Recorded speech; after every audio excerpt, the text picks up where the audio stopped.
আমি অসমীয়া মানুহখিনি সহজ সৰল, আমি মৰমীয়াল, কিন্তু আমাৰ এই সহজ সৰল মৰমক যদি আমাৰ দুৰ্বলতা বুলি গণ্য কৰি কোনোবাই আমাৰ মূৰৰ ওপৰত উঠি তাণ্ডৱ নাচিবলৈ চেষ্টা কৰে, কিন্তু তাৰ প্ৰত্যুত্তৰ আমি অসমীয়া মানুহখিনি দিম।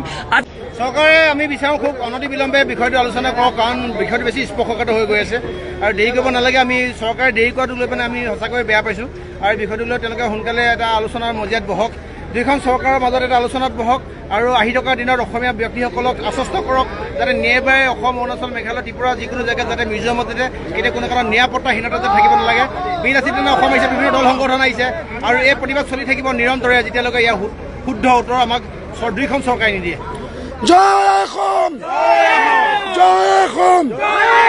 কিন্তু এনেকুৱা ধৰণৰ সমস্যাৰ সন্মুখীন আমাৰ অসমীয়া মানুহখিনি হৈ আহিছে। আমাৰ চুবুৰীয়া ৰাজ্যবোৰৰে যদিওবা আমাক মনেৰে ভাল পোৱাটো দেখায়, তেওঁলোকে কিন্তু মনে প্ৰাণে আমাক ভাল নাপায়, এই কথাটো স্পষ্ট হৈ পৰিছে। শেহতীয়াভাৱে আমি দেখিছোঁ আজি কেইদিনমান পূৰ্বে অৰুণাচলতো আমাৰ অসমীয়া মানুহক অৰুণাচলী দুৰ্বৃত্তত থকা সৰকা কৰিছিল।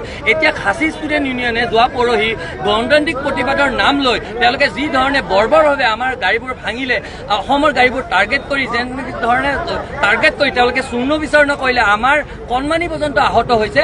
আৰু তাৰ পাছত তেওঁলোকে মেঘালয় পুলিচে বা মেঘালয় যিসমূহ চৰকাৰ, মেঘালয় চৰকাৰখনে কোনো ধৰণৰ ব্যৱস্থা লোৱা আমাৰ পৰিলক্ষিত হোৱা নাই। আমি এটা কথা বুজি নাপাওঁ, অসম আৰু অৰুণাচল আৰু আমাৰ মেঘালয় এই গোটেইবোৰ ৰাজ্য আমাৰ অসমৰ পৰাই উৎপত্তি হোৱা, আৰু অসমৰ পৰাই উৎপত্তি হোৱা ৰাজ্য এইবোৰ, আৰু আমাকে ৰঙা চকু দেখুৱাব, আমাৰ মানুহৰ ওপৰতে অত্যাচাৰ কৰিব, আমাৰ গাড়ীৰে চূৰ্ণ বিচূৰ্ণ কৰিব, আৰু আমি কি অসমীয়া মানুহখিনি হাতে হাত ধৰি বহি থাকিম নেকি? যদি অৰ্থনৈতিকভাৱে আমি ইয়াতে অৱৰোধ কৰোঁ, আজি যদি আমি ভাবোঁ যে পেট্ৰলজাত সামগ্ৰী আমি তালৈকে যাব নিদিওঁ, আমি যদি অসমীয়া মানুহখিনি ভাবোঁ আমি কেতিয়াও মেঘালয় বৰ্জন কৰিম, আমি কেতিয়াও পৰ্যটনৰ বাবে আমি মেঘালয়লৈ নাযাওঁ, তেওঁলোকৰ মানুহখিনি কিন্তু নাখাই মৰিব লাগিব। আজি ব্যৱসায় বাণিজ্য, আজি হোমষ্টেৰ পৰা আদি কৰি আপোনাৰ হোটেলবোৰৰ পৰা আদি কৰি গোটেইবোৰ ব্যৱসায় বাণিজ্য তেওঁলোকৰ যদি আমি পৰ্যটক তালৈকে নাযাওঁ, তেওঁলোকে গোটেইবোৰ স্তব্ধ হৈ যাব।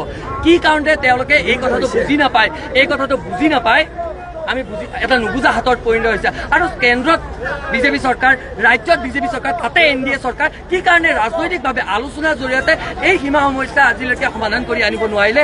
এইবোৰ ঘটনা কি কাৰণতে বছৰৰ পাছত বছৰ সংঘটিত হৈ আছে, এক নুবুজা হাতত পৰিণত হৈছে। আৰু চৰকাৰবোৰৰ সদিচ্ছা থাকিলে এনেকুৱা ধৰণৰ সমস্যা সহজে তেওঁলোকে সমাধান কৰিব পাৰে, কিন্তু নকৰাটো অতিকৈ দুৰ্ভাগ্যজনক কথা। আৰু এটা কথা ঠিক, অসমীয়া মানুহখিনি যদি মৰমীয়াল, কিন্তু এটা সময়লৈকে আমি ধৈৰ্যৰ সীমা ধৰি ৰাখিম, আৰু যদি ধৈৰ্যৰ কি কৰিলে আমাৰ ছিঙি যায়। আজি দেখিছে তেওঁলোকে আমাৰ ইয়াতে কোনো গাড়ী আমি এণ্ট্ৰি ল'ব দিয়া নাই, গণতান্ত্ৰিকভাৱে আমি আন্দোলন কৰিছোঁ, কিন্তু এতিয়াও তেওঁলোকে শিকনি লোৱা নাই। বৰ্ণি হাতত এই মুহূৰ্ততে তেওঁলোকে গাড়ী ভাঙিছে আমাৰ। তাৰ পাছত আমি কি আশা কৰিব পাৰোঁ? এই সমস্যাটোৰ যি মুহূৰ্তলৈকে স্থায়ী সমাধান নহ'ব, আমাৰ এই গণতান্ত্ৰিক প্ৰতিবাদ অব্যাহত থাকিব। যেতিয়াই গণতান্ত্ৰিক আন্দোলন হয়, তেতিয়াই এই গণতান্ত্ৰিক আন্দোলন স্তব্ধ কৰিবলৈ এক তৃতীয় পক্ষ লাগি যায়। এই তৃতীয় পক্ষই এই এনেকুৱা ধৰণৰ গণতান্ত্ৰিক প্ৰতিবাদ তেওঁলোকে স্তব্ধ কৰি দিবলৈ বিচাৰে, কাৰণ এটা যেতিয়া সমস্যা হয়, এই সমস্যাটো সমাধানৰ ক্ষেত্ৰত যেতিয়া আগবাঢ়ি গৈ থাকে, এটা পক্ষ সদায় লাগি থাকে, ক্ৰিয়া কৰি থাকে, যে কেনেকৈ আমি এক বিকৃত ঘটনা আমি সংঘটিত কৰিব পাৰোঁ, কেনেকৈ এই ঘটনাটো আমি বেয়া পৰ্যায়লৈকে ল'ব পাৰোঁ। আজি ইয়াতে গোটেইখিনি মানুহ আমি একত্ৰিত হৈছোঁ, জাতি, বৰ্ণ, ভাষা নিৰ্বিশেষে সকলো অসমীয়া আমি একত্ৰিত হৈছোঁ, আৰু একত্ৰিত হৈ আমি মেঘালয়ক সকিয়নি প্ৰদান কৰিব বিচাৰিছোঁ যে আমাৰ লগত জুইৰ লগত খেলা নেখেলিব। আমি সহজ সৰল বুলিয়ে আমাকে মাৰিব, আমাৰ গাড়ী মটৰ ভাঙিব, আমাৰ মানুহক আহত কৰিব, আৰু আমি কি চাই থাকিম নেকি? আমি এটা সীমালৈকে চাই থাকিম, পুনৰবাৰ কৈছোঁ। তাৰ পাছত কিন্তু আক্ৰমণ যদি হৈছে, প্ৰত্যাক্ৰমণ হ'ব। Minister, MP, MLA, DC, SP, মেঘালয়ৰ ML লিখা registration, no entry in Assam. Specially এইটো কৈ দিয়া হৈছে যে মেঘালয়ৰ পৰা একো গাড়ী ইয়াত এণ্ট্ৰি নহ'ব। আমাৰ পিচফুল প্ৰটেষ্ট, কোনেও গাড়ী চাড়ী ভঙা নাই, কোনেও ল এণ্ড অৰ্ডাৰ চিটুৱেশ্যন ক্ৰিয়েট কৰা নাই, কিন্তু কথাটো স্পষ্ট, ইয়াত এখনো ML গাড়ী সোমাবলৈ দিয়া নহ'ব। অসম পুলিচ প্ৰশাসনক আমি ধন্যবাদ জ্ঞাপন কৰিছোঁ সহযোগিতাৰ কাৰণে, আৰু আমাৰ প্ৰত্যেকজন প্ৰতিবাদকাৰীয়ে এই ক্ষেত্ৰত সহযোগিতা আগবঢ়াইছে। কেতিয়াও কোনো কাৰণত দাদা ভালে আছে, ল এণ্ড অৰ্ডাৰ চিটুৱেশ্যন ক্ৰিয়েট কৰা নাই, এখনো ML অসমত এণ্ট্ৰি নহ'ব, যেতিয়ালৈকে তেওঁলোকে আশ্বস্ত নকৰিব যে অসমীয়া মানুহৰ ওপৰত আমি নেক্সট টাইম হাত নলগাওঁ। এইটো কথা স্পষ্ট কৰি দিয়া হৈছে। এখনো গাড়ী আহিব দিয়ে নহ'ব। হুংকাৰ দাদা 100% হুংকাৰ, কেতিয়াও কোনো কাৰণত দাদা ইয়াত গাড়ী এণ্ট্ৰি নহ'বই, ML এণ্ট্ৰি নহ'ব মানে নহ'ব।